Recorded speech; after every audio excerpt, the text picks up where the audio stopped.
taarifa hii habari ni kwa udhamini wa kampuni ya kutuma na kupokea pesa Fizi One.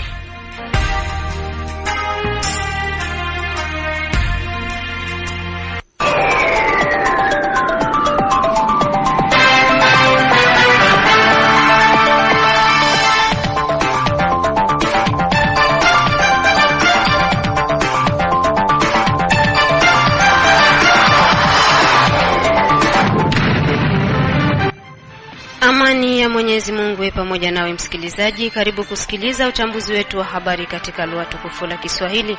Uchambuzi ambao unajumuishwa na ukurasa wa habari muhimu, ripoti za wanaripota wetu kutoka kona mbalimbali, ukurasa wa habari za michezo pamoja na habari za kitaifa na zile za kimataifa. Msomaji wako ni Tebukuru Tantine Aldama, fundi mitambo Merci Mbelechi, na kualika msikilizaji kuambatana nami mwanzo hadi tamati. Nasema karibu.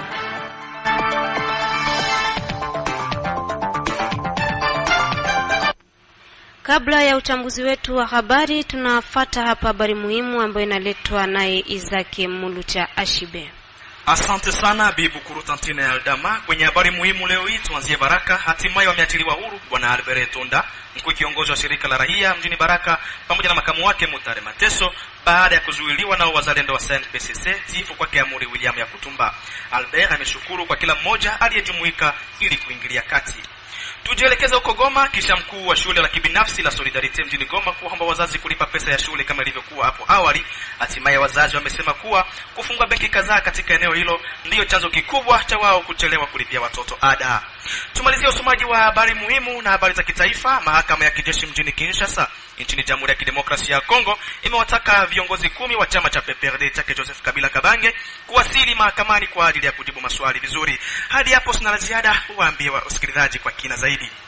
Asante sana Izaki Mulucha Ashibe kwa kuwaletea wasikilizaji wetu habari muhimu. Na sasa tunajikita kwenye uchambuzi wetu wa habari, tukianzia katika mji wa Baraka. Zaidi ya watu 45 ikiwemo wamama wajane, watoto mayatima na wakimbizi wa ndani ndio walionufaika na msaada wa unga siku ya kwanza ya tarehe 10 mwezi Machi mwaka huu wa 2025 ndani ya mji wa Baraka toka shirika la nyumbani Christian Impact Organization. Katika mazungumzo nasi Bwana Halimasi Ilunga, mmoja kati ya viongozi wa shirika hilo, aeleza lengo kuu la kuundwa kwa shirika lao la Impact Organization. Kwa na miaka 2 tangu liliundwa, malengo yake ni kusaidia wasiojiweza kama tulivyofanya leo. Mradi wa kwanza ndio ambao tumefanya, mradi wa kulima, na ndio tumefanya hivi. Mradi wa kwanza wengine bado hatuanza nyingine, lakini ndio mradi wa kwanza. Asante sana. Shirika hili lina malengo makubwa kwa jamii na wasiojiweza, na tegemea kwamba shirika na jamaa au jamii wategemea kwamba shirika hili litaendelea sana na litaendelea kusaidia watu wote bila kuchagua, lakini malengo yake ni kusaidia wale ambao hawajiwezi zaidi, mayatima, mavefe na kadhalika. Nao walionufaika na msaada huo hawakuficha furaha yao.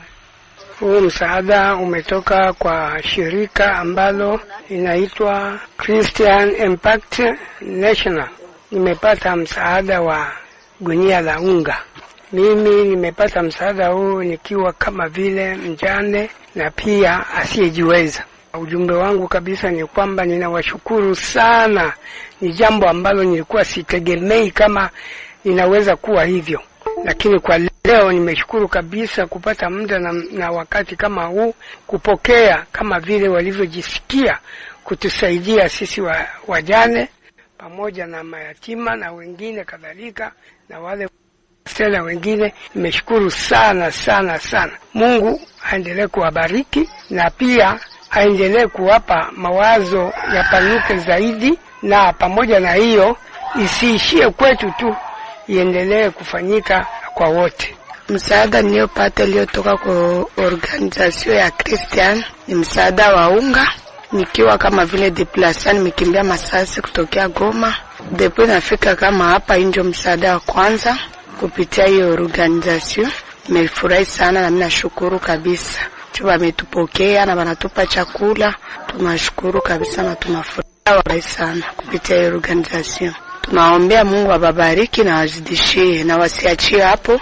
waendelee hata kwa wengine pia, hata kwa sisi tungali hapa tu ya kuwa na mahali popote pa kwenda. Pata msaada wa unga nitoka katika shirika la Christian Impact kama vile yatima alipoteza baba. Ujumbe wangu ni kama nimewashukuru kupata unga huo, na unga utusaidie kama sisi yatima, na nimewashukuru sana tu.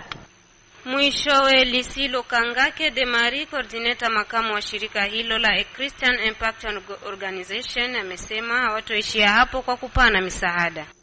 Leo tulipana saki za bunga kubayatima, wajane, wasiojiweza na bale wanaitwaka ba déplacés de guerre. Atukupata batu ba mingi, kubale ba déplacés tulipatia batu 13, wayatima balikuwa batu 12, tukapata na mjane mmoja mwanaume. Tunapenda kusaidia kabisa wale wasiojiweza, ndio wenye tunasaidia hii shirika yetu, wasiojiweza na mayatima. Hapana, sisi tunaendelea mbele, tunahitaji watu wengine. Mwenye anayua huyu ni yatima na sijiweza, anafika ku biro yetu, wala ananitafuta mie na muadrese kwenye kuko biro yetu ya Christian Impact. Ofisi inapatikana pa Mulongwe. Safari unapoenda njia ya Sebele utaona organization yetu pale Christian Impact inajengewa pale. Ukiacha tu ile kamba ya kwenda Sebele, mbele kidogo Mulongwe, unaona pale kuna batima moja ya rangi ya jaune. Tunaambia watu wote ya Baraka, Fizi, Sebele, kando kando, Christian Impact iko pale jua kusaidia watu wasiojiweza, na mwenye anajua mwingine anatuletea.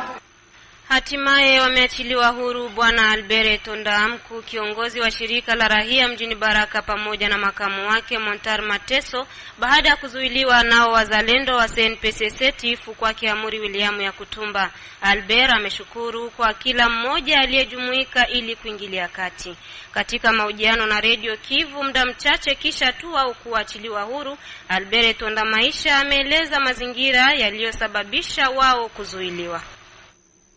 Ni kweli sisi tumefungwa kwa sababu tumeenda angalia mfungwa ndugu lake, na hapo tayari mbele ya lake kulikuwa kuisha fungwa watu wengine, na watu wengine ambao wakaenda angaliana, ilikuwa kama zoezi. Na sisi tuliposikia ile tulisikia acha na sisi twende kujionea kama mtu akienda angaliana iko nafungwa. Na kufika na sisi tumefungwa, na tumefanya hivi kwa leo muda wa siku 3, na tukujua nini ambao walituma wanatufunga. Na ni kweli tumeshukuru, tumefunguliwa leo siku ya kwanza hii jioni, mimi na makamu, na tunapenda kushukuru tu raia yote kwa ujumla na viongozi wa serikali wengine na walidere wengine, na mambo mengine na wazia tutaambia wa raia baadaye. Na ni kupenda tu kuambia raia kwa sasa hivi kwamba watulie, hakuna jambo mbaya, lakini mambo mengine na wazia mashirika ya kiraia na madiferenti kushi tutakutanana na tunaambia raia habari kulingana hii hali ambayo tumepitia mwayo na hali ambayo tuko amu kwa leo mjiji la Baraka. Pengine raia wangetaka kujua hali ambayo mmekuta kwenye hiyo jela. Kwenye hiyo jela tumekuta hali isiyokuwa nzuri, na ni baada ya kupata mahabari juu ya hiyo jela ya kwamba watu unaenda angaliano unafungwa, watu hakuna kusema, watu wanabakia tu mule. Na hivi si wenyewe tulipenda twende na tuone kwa nini wanafunga watu na ni kosa gani. Na kufika na sisi tumefungwa, na mpaka kitu tumefunguliwa tukujua kosa ambayo tumeona kwamba kwenye sisi tumefungwa juu ya hiyo, yani raia ambao maraporo tulikuwa napata ilikuwa ya kweli na itakuwa ya zaidi. Na ndio kwa sababu tuambia raia kwamba watulizane, mambo mengine tutawaambia, kwa sababu ile hali hatuwezi taka iendelee, ni ya kuangamiza raia, ya kukosesha amani mjiji la Baraka. Ile ndio tungependa kuambia raia. Upande wake mkuu kiongozi wa vijana mjini Baraka, mwanasheria De Gaulle Malembe, amesema kupokea kwa huzuni kitendo hicho kama alivyoeleza hapa. Mimi naambia raia kama ilikuwa kwanza mambo ya huzuni, parce que ba representa ya raia walifungiwa misingi yenyewe si wenyewe tunajua, lakini ni mambo yenyewe ilituzunisha sana, tukavingilia kati. Jana tulikuwa kule Kuyepe, nilikuwa accompagné non seulement mie president wa jeunesse, nilikuwa accompagné na masociété civile zingine zote na ba membre wengine ba communauté beko influent batusindikiza. Tukaonana komandema ya wazalendo jana hatukufaulu kuwatosha. Tukashukuru naye presence ya meya wa jiji akompanya na honorable Monsieur Escal bakafika. Sisi wote hatukufaulu. Leo hatukulala, simu zilipigiwa kwenye ngazi zote zile, na nikalomba kikao cha dharura sana usubuhi na kompozate zote sisi vile, tukajadiliana na tukaenda ona meya wa jiji na tukamsharge yeye na honorable Monsieur Escal watulete pa president société civile batu baone, parce que hali haikuwa tena mzuri, na tukashukuru walifika kule na wakatuletea nao. Sasa hivi tuko nao hapa, tuko na president Albert na president Mutar.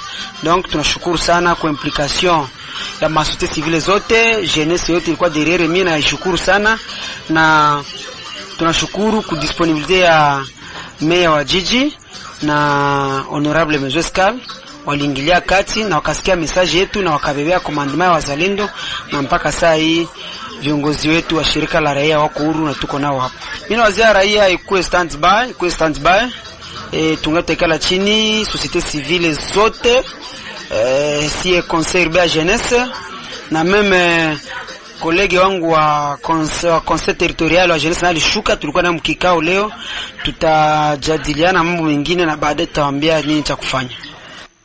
Na huko mjini jirani Uvira, kazi za kusafisha ofisi mbalimbali za idara tofauti za serikali kwenye meya ya Uvira zimefanyika siku ya kwanza hii, pamoja na kupulizia dawa ndani ili kuwezesha shughuli kuanzishwa eneo hilo. Taarifa tunazo ni kwamba ofisi hizo zimeharibiwa nao baadhi ya askari jeshi wa taifa FARDC baada ya mji wa Bukavu kuanguka katika mikono ya M23. Mwanasheria chako changu Bon Ane ametoa uhalisi wa kazi hizo zilivyokuwa. Kwa sasa apre kufanya reunion ya etat de lieu ya hali ya mabiro zote za meri, ilionekana kwamba wanajeshi walitolewa, na sasa kila shefu wa bureau na personnel ya poe wa meri wameitishwa kuanza kutengeneza, kukurupa mazi, kutengeneza, kuangalia kipi ambacho ya Croix Rouge bureau ya hapa mvile ya Uvira ambayo inasimamiwa na bwana Seti Muyonde, imeshinda iko inatia dawa ya kudesinfecte biro zote za meri, lakini pia biro ambazo za polisi zenye zimekuwa zimepakaliwa mavi, zimekuwa afekte na magonjwa mingi, kwa sababu selo mkubwa wa CICR hapa Uvira ambaye tunaongea naye amesema kwamba presence ya wale wanajeshi ndani wametia mambo mingi na mikojo juu kuzidisha nombre ya watu mnyumba alikuwa mabiro, imeacha nyumba kuwa infecte na wameshinda kwa natia madesinfectant biro zote, na kweli kabisa hali imekuwa nzuri.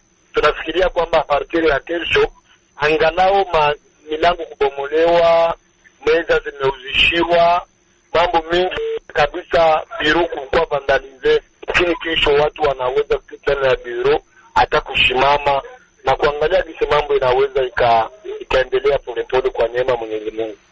Hata hivyo chako changu ameongeza kuwa kazi za administration zitachukua muda ili kuwa katika usawa wake, kama alivyorejea mara tena chako changu Bon Ane. Tumsikilize. Ni kweli kabisa, administration itakuwa vraiment hapa de tortia sana, itakuwa kabisa kwa kupole pole, sababu biro chache sana ndio ziko na meza na kiti. Biro zingi hazina meza. Ya pili, biro nyingi hazina milango. Ya tatu, hata papier hakuna kabisa. Inabezi kama gisi aliprometre gavana Ateri mheshimiwa vice gouverneur ndani ya kikao, wako wanasubiri mairie deposer raporo yake circonstanciel juu ya endommagement ya vitu kisi viliharibika, waangalie namna gani province naweza kusipleye mairie na maservice mbalimbali ili kwamba administration ianze kazi yake. Kiukweli sisi kwetu ni tena kushukuru, sababu sisi kama vile wale communautaire tumewaambia tunaangalia kwamba tunashindikiza meya wa jiji ya l'interim, lakini pia na gavana l'interim, ili kwamba tuone jinsi kazi inaweza ikaanza. Utaelewa kwamba watu wenye kusafiri ni wengi, wanahitaji madokima mbalimbali, na kazi zikianza ni vizuri zaidi, na inabidi tuendelee kupambana kwa ajili ya usalama. Tuangalie nani anaweza kuwa tena tayari kuumbisha usalama katika vitu ya Uvira, ili kwamba tumshtaki kwenye polisi, tumdenonse ili kwamba hali ikuwe nzuri, na tuangalie kama watu wanaweza wakarespire na makazi ikaanza, hata pia masomo nayo ikaanza. Na sasa tunajitupa viwanjani na Sudi wa Sudi Valente kwa habari za michezo. Shukran sana kabisa mwenzangu Bibu Kortantine Adama. Leo kuna kwa habari za michezo nambari 7 yangu pepea barabara mgongoni. Tuanzia na moja wa baraka na taarifa inasema kuwa hivi punde kalendari ya michuano ya playoff itatolewa na kila timu inatakiwa kukaa mkono wa kula na sio kudanganywa na habari za mitandaoni. Ndivyo amesema mwenyekiti wa soka tarafani Fezi na moja wa baraka Bwana Salemu Santu wa Mwabi wakati wa mojano na mwenzangu Mari Makelele Uzile. Tulipana mabarua kwa kusema tupate maklasement kwa kila circle na tulimezipata, na d'ici la calendrier playoff itatoka. Nile calendrier playoff tunapanga paske na ekipe ya karibu tuangalie tutafanya nani ma seats. Zile ekipe za karibu zikutana nafasi ya kutufanya madepense mingi kwanza. Sasa deuxième des choses après calendrier, parce que nasikia watu mingi mo réseaux sociaux wakaongea mingi. Sasa mutaenda wapi? Le championnat provincial aura bel et bien lié, parce que c'est la loi de football. Nabina sababu na siasa ya politique mavita hapana. Pourquoi pas Baraka na pourquoi pas Mwenga? Pale kwenye tunajua kama amani ngali championnat provincial itafanyika. Nitalomba maekipe zangu zisikuwe distrait kusema kwa no hakutakuwa championnat provincial. Aussi tuko na objectif ya kupata ekipe mufisi ya kuingia mu Ligue 2. Tusikuwe distrait. Sasa hii ni occasion. Omau wengine bangali distrait bako magumu yao kule, si tu profiti hii axe. Tuone kama tutapata nafasi ya mzuri kucheza championnat provincial na kuingiza ekipe mu Ligue 2. Katika muji wa baraka ni kwamba mechi ambayo inasubiriwa na mashabiki wengi itaweza kupigwa siku ya pili ya wiki tunayo ya tarehe 11 Machi mwaka 2025, ambako vijana wa kata la Mwemezi wataweza kukabiliana vikali zidi ya vijana wa kata la Kalinga Noro hapa katika muji wa baraka. Mechi itaweza kupigwa majira ya saa 9 kunako uwanja wa Lumumba hapa katika muji wa baraka.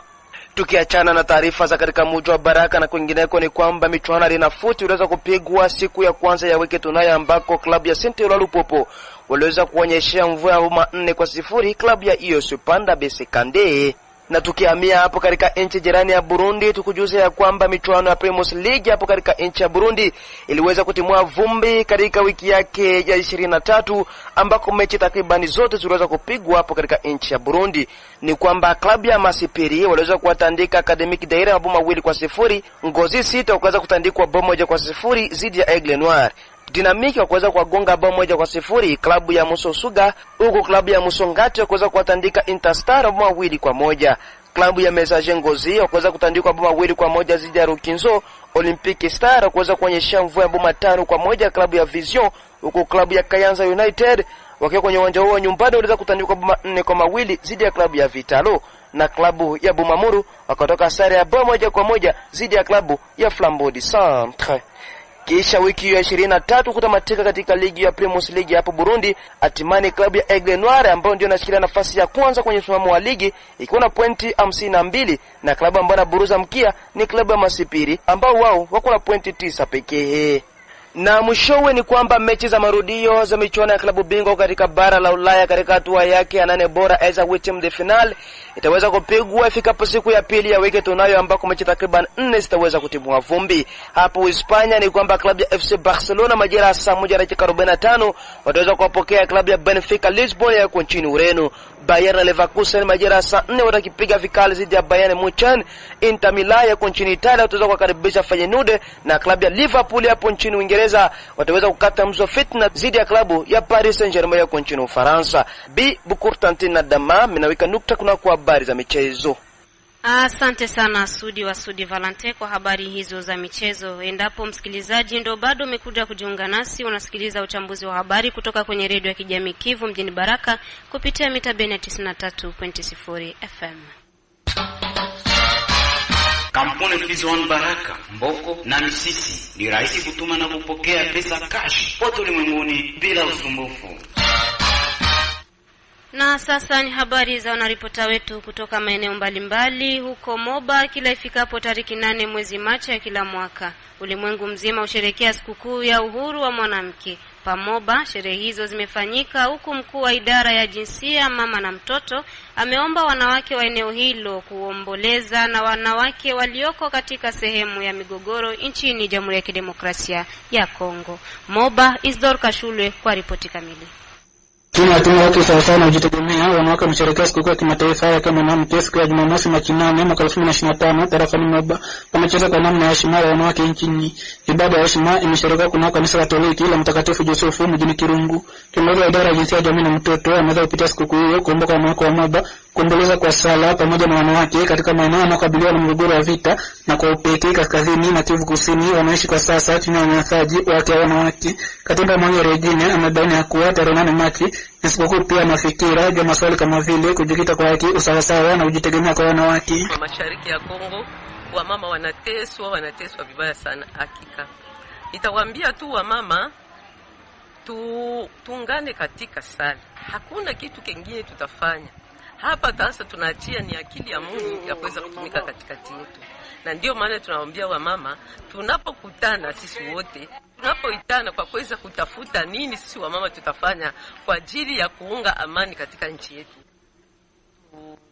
Tusikiane na tuweze kutafuta kwa pamoja, kwa sababu sisi tu wamama tunaweza kuleta amani katika Kongo na watoto wetu watatufuata nyuma. Akialika diskata tarafa ya Moba, Mfakamo Victoria upande wake amatolea wanawake ujumbe huu. Mama ni mwalimu wa kwanza wa taifa, sababu ni mama ndio atufundisha kusema kwa kwanza, kutembea kwa kwanza, mahabitude na vitu vibaya vinatupaswa kufanya. Ni mama ndio mwalimu wa kwanza. Tunawatakia siku njema, mwezi mwema, na hasa tunainsiste juu ya mavaleur. Mama anapaswa kuwa na mavaleur na evite anti-valeur. Siku ya leo wakumbuke pia wa mama na familia inateswa Est, Kabu, Goma na maeneo mengine yote ambao walikuwa wanaingiliwa na waasi. Wa mama wakumbuke katika sala yao, wakumbuke, wajiulize wao wanasherekea huu mwezi namna gani. Ilitambulika kama sikukuu duniani ya mwanamke na Umoja wa Mataifa mnamo mwaka wa 1977. Sikukuu hiyo imetokea katika historia ya vuguvugu ya wanawake mwanzoni mwa mwaka wa 20 kushuhudia msimamo mkubwa kwa ajili ya usawasawa na haki ya wanawake. Kwa siku hii ya leo, siku ya mwanamke, tunaambiwa kama mama ajiprendre en charge, alete mafundisho mazuri na tuzidi kuwashauria watoto wetu namna ya kuishi kwa sababu nao pia watakuwa mama wa kesho. Mungu anatujalia kwa kuwa tukutanike tufike na kukanisa. Lakini katika uzuni wa wamama kuna uzuni mkubwa sana. Wamama wanabagwa, wa vijana wanawake wanabagwa. Serikali wazidi kutusaidia kukamata wanawake wa vijana wetu wanawake, tuzidi kubatilia mafundisho kwa sababu watoto wa hii siku hawasikii. Serikali ya Jandai angalie gisi atabalisha vile vita vya wapi vya kule kugoma hivi, wa mama nao mwaka kesho nao wakafurahi wakajijua wako fasi gani. Tuna la mwaka huu ati usawasawa na ujitegemea kunaendana na sheria ya miaka 30 ya adhimio na mpango wa kazi wa pekee, kitabu cha kumbusho duniani kwa fursa ya wanawake. Nikiripoti kutoka Moba, Isdor Kashulwe, Radio Kivu. Kisha mkuu wa shule la kibinafsi la Solidarite mjini Goma kuomba wazazi kulipa pesa za shule kama ilivyokuwa hapo awali. Hatimaye wazazi wamesema kuwa kufungwa kwa benki kadhaa katika eneo hilo ndio chanzo kikubwa cha wao kuchelewa na ada ya kulipia watoto mashuleni. Kwa undani zaidi tunamkaribisha Stewart Chuma kutoka Goma kwa ripoti kamili. Kutokana na mji wa Goma kutekwa na M23, sekta ya elimu yaonekana kuathirika. Wakati huu wazazi wanakuwa na ugumu wa kulipia watoto wao pesa za shule. Ni mashule zenye kujitegemea ndio za kuwa wahanga wa tukio hiyo. Obab Watukulusu akiwa kiongozi wa shule la Solidarite hapa mjini Goma alika wazazi kulipa pesa za shule kama ilikuwa awali. Iliko difficulty kabambi na tayari tulikuwa mu reunion pamoja na wakubwa wa mjini na waliweza alika tutumike kwanza, na sisi ngambo wetu ni kweli ingawa inabakia shida kubwa, tunaendelea kutumainia wazazi wetu ya kwamba wataendelea kujikumbusha sana kwetu kuma privé, ma école privée, wataendelea kujikumbusha kuja kulipa tu, lakini watoto tunawaacha kwanza wasome, wasiweze kusumbuliwa juu atarisha mizuri mitihani yao yenyewe inakuja. Tangu benki kufunga milango yake mjini Goma kutokana na hali ya ukosefu usalama, wazazi kadhaa wanasema ya kwamba kuguswa na ukosefu wa pesa. Goma, Stiware Chuma, Radio Kivu, Baraka. Na kwenye habari ya kitaifa, mahakama ya kijeshi mjini Kinshasa nchini Jamhuri ya Kidemokrasia ya Kongo imewataka makada 10 wa chama cha PPRD chake Joseph Kabila Kabange kuwasili mahakamani kwa ajili ya kujibu kwa maswali mbalimbali. Asafari Alimasi na ripoti kamili. Makada wakuu wa chama cha kisiasa cha ujenzi na demokrasia PPRD akiwemo Obi Minaku, Emmanuel Ramazani Shadari na Ferdinand Kambare ambao ni makamu mwenyekiti, karibu wa kudumu na katibu msaidizi wanatarajiwa Jumatatu hii Machi 10 katika mahakama ya kijeshi pa Gombe mjini Kinshasa kwa ajili ya kuangazia mahakama. Wote wamepigiwa marufuku kuondoka nchini kulingana na tangazo kutoka kwa Wizara ya Sheria. FCC, platformu ya kisiasa yake Joseph Kabila Kabange, rais mstaafu wa nchi ya DRC, ameshangazwa vikali na hatua hii ya mahakama ya kijeshi ambayo inachukuliwa kama jaribio la 12 kwa nguvu ya uzalilishaji, kuwatishia na kuwashawishi wanachama wa PPRD ambayo anasema kama si akibali ni udikteta. FCC inabaini kuwa safu ya mialiko inafika katika wakati ambapo Joseph Kabila amekuwa mada ya tuhuma zisizo na msingi. Na mnukuu, mialiko hii inakuja katika wakati unaokumbwa na hali kila mara kwa muda mrefu, tuhuma zisizo na msingi na madai ya uongo ya kuunga mkono kuyumba kwa nchi, ambako wasirika ni Joseph Kabila Kabange, rais mstaafu tena mwenye heshima. Kampeni hii ya kudharauliwa ilizunduliwa na mkuu wa nchi mwenyewe tangu sasa imepita na kuwashindo kupitia Jean-Pierre Bemba Gombo anayeonekana kuwa na nguvu zaidi kwa kuweka uzito wa swala hili. Ameandika Bwana Raymond Chibanda, kiongozi wa muda wa FCC. Kambi ya rais wa zamani wa Jamhuri ya Demokrasia ya Kongo Joseph Kabila Kabange inanyoshewa vidole mara kwa mara na Rais Felix Tshisekedi kwa nyuma ya AFC ya Corneille Nangaa inakemea taarifa ya hivi karibuni ya waziri wa sheria ikithibitisha uungaji mkono wa wageni kwa AFC M23. Hanaamini kwamba madai haya ya Mutamba mara kwa mara yanakiuka haki na katiba. Weekend iliyopita, karibu wa kudumu wa PPRD Emmanuel Ramazani Shadari alialikwa katika Wizara ya Mambo ya Ndani na Usalama kuelezea mawasiliano ya hivi karibuni ya chama cha Joseph Kabila kisha mahojiano aliyoyafanya Joseph Kabila nchini Namibia. Wakati wa kikao huko Kinshasa, makamu mwenyekiti wa PPRD Obi Minaku alisema, mkuu alisema lazima uwe tayari kwa kitu chochote. Wakati mkuu anasema kwamba lazima uwe tayari kwa kila mtu, mwana PPRD kamili anaelewa wakati mkuu anasema wakati wa ukimya umekwisha na vitendo vya ujinga vimekwisha. Sasa ni wakati wa vitendo vya wazi. Nachukua utayari wa maneno yangu, alisema hayo. Maneno haya yalizua athari kadhaa katika kambi ya rais wa Jamhuri ya Kidemokrasia ya Kongo na hivyo kuimarisha nadharia, na hiyo inazirisha kuwa Joseph Kabila ndiye anasapoti harakati za kijeshi za AFC ambao wako na mshikamano na M23 usababisha mzozo katika mashariki mwa nchi ya Jamhuri ya Kidemokrasia ya Kongo kwa msaada uliodhibitishwa na nchi ya Rwanda. Niayotuka habari za kitaifa kwa siku ya leo. Asante sana Safari Alimasi. Na kwenye habari za kimataifa, huko nchini Burundi, mapigano katika Jamhuri ya Kidemokrasia ya Kongo ya walazimu watu 63,000 kukimbilia nchini Burundi, ikiwa ni mara ya kwanza kwa watu kuyakimbia makazi yao kwa wingi katika kipindi cha zaidi ya miaka 20. Mengi zaidi na Bukuru Elias Daniele kutoka nchini Burundi.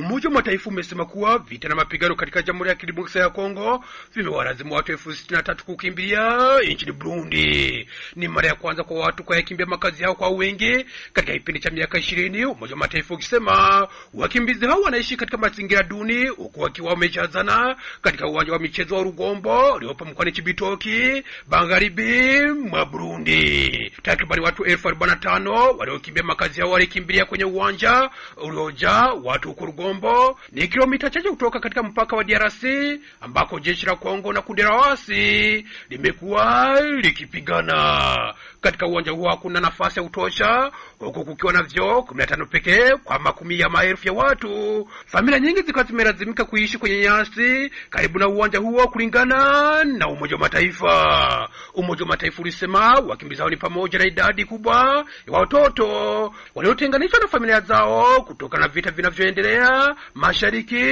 mwa DRC. Hata hivyo kuna mapungufu katika vifaa, UNHCR ikisema kuwa inachukua saa 6 hadi 8 kuhamisha wakimbizi hao katika kambi ya wakimbizi ya Musenyi mkoani Makamba iliyopo kusini mwa Burundi. Shirika hilo limetoa wito kwa Umoja wa Mataifa kutoa mchango wa dharura wa kibinadamu wa dola milioni 40.4 kusaidia wakimbizi 258 nchini Burundi, Tanzania pamoja na Zambia. Nikiripoti kwa niaba ya Radio Kivu Baraka kutoka nchini Burundi, Bukuru Elias Danieli. Ni kupitia ripoti yake hiyo Bukuru Elias Daniele ndipo tumefika mwisho wa uchambuzi wetu wa habari katika lugha tukufu la Kiswahili. Msomaji wako Bukuru Tantine Aldama, fundi mitambo Merci Mbelechi. Na kuaga msikilizaji nikikutakia kila laheri. Bye bye.